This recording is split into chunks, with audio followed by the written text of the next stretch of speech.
Let me start off this video by saying I think both of these tracks are abysmal dog shit. Back-to-back repulsiveness, bruh. This nigga putting up Tony Snow numbers on both of these tracks. It's almost commendable how awful of a performance you can do back-to-back after years in the game, right? Y'all know the 3-track Run in the Thriller, Beat It, and Billie Jean run? Like how it's quite presumably the greatest 3-track run of all time? This is the complete opposite, bro. The Hard Part 6 and the Delilah track especially, they're like homeless men calling each other broke-ass niggas. But I'm gonna tell you exactly why Gwan Delilah is the better track. But like, let's actually watch the video. Niggas click on videos and ask questions in the comments that the video answers, nigga. Like, what? That shit bothers me so much. But anyway, I got a lot of comments in the last video about how I said the Hard Part 6 was the worst Drake track. People were saying that this video was made before Gwan Delilah, which it was. But that track is still worse than Delilah in my opinion. See, with the Delilah track, that shit was just supposed to be a joke, bro. He's trolling. He's not actually serious and it's a parody, you feel me? Somebody said you can still make a parody sound good, which is a good point. But the point was not for the track to sound good, you feel me? This is the type of bit that you would probably find hilarious if you were from Toronto. God forbid. Sonically, this shit is a disservice to my ears. But on paper and concept, it's ultimately not meant to be taken serious. With the Hard Part 6, that nigga was dead ass when he said that he was too famous to be a pedophile, bro. That nigga was dead ass when he said, the ones that give you information, they all clown. We plotted for a week and they fed you the information. He was dead ass when he randomly brought up Millie Bobby Brown and Epstein and then said that if he was a PDF, he'd be arrested. It literally does not get worse than that, bruh. He wrote those PDF counter arguments, went to the studio,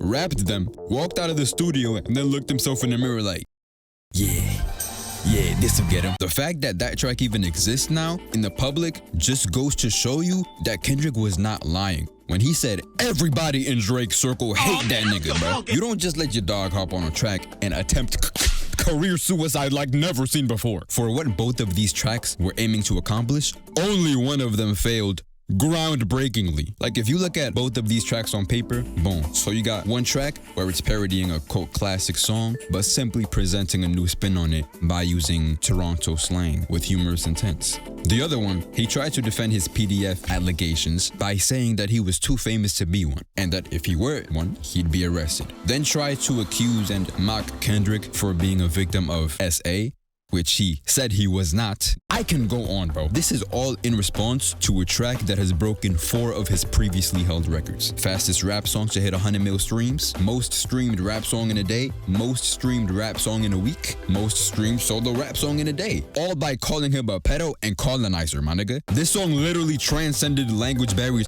Kendrick had Japanese niggas tapped into this shit, bro. But I will say though, if I didn't speak a lick of English and I had to pick which song to listen to, it is absolutely the Hard Part 6. Because the beat is still hard as fuck, you feel me? It's just funny though, because it sounds like he was much more invested in the Delilah track than responding to Not Like Us. You could tell in his voice, he did not have it in him. Drake has not been right in the head since then, bro. Even if you put these 2 tracks aside, he still dropped that musty-ass song with Sexy Red, where for some reason, he rapped on BBL Drizzy. What did he think that would accomplish for him? The only thing that did was bring up the conversation of who really owns samples and gets to clear them when they are AI. I don't know why he would drop a track with Sexy Red when Kendrick just called both of them bad bitches. Like, I'm sorry, I'm not trying to make a song with you right now. I'm sorry. This nigga just called me a bad bitch. I gotta lock in, bro. No. It does not help that the track is also complete dur, nigga. How the f does your voice crack 15 seconds in? 15 seconds in, nigga? You cleared your throat for that shit? You're singing off key and your voice cracking 15 seconds into the song? And you mean to tell me there's 3 more minutes of this shit? I'm good. Nigga, that voice crack was a warning shot. That shit was a threat. I better get out of here while I still can. You know you can just redo the lines if you mess them up, right?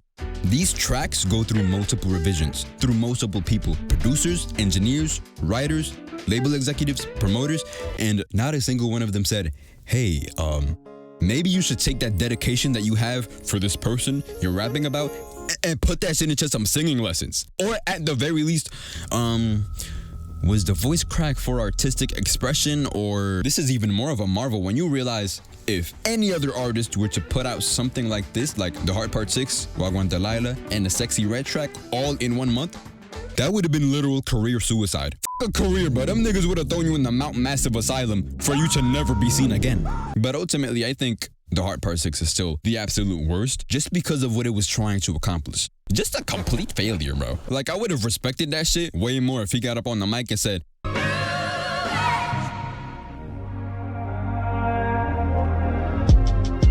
a pedophile.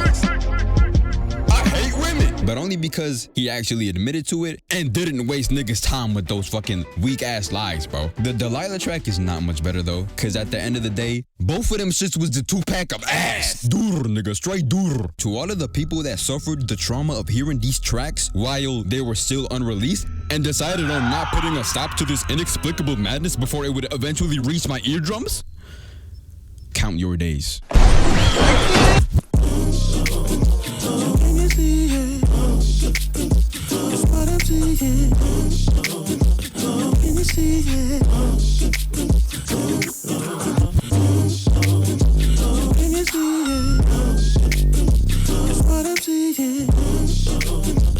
Can you see it?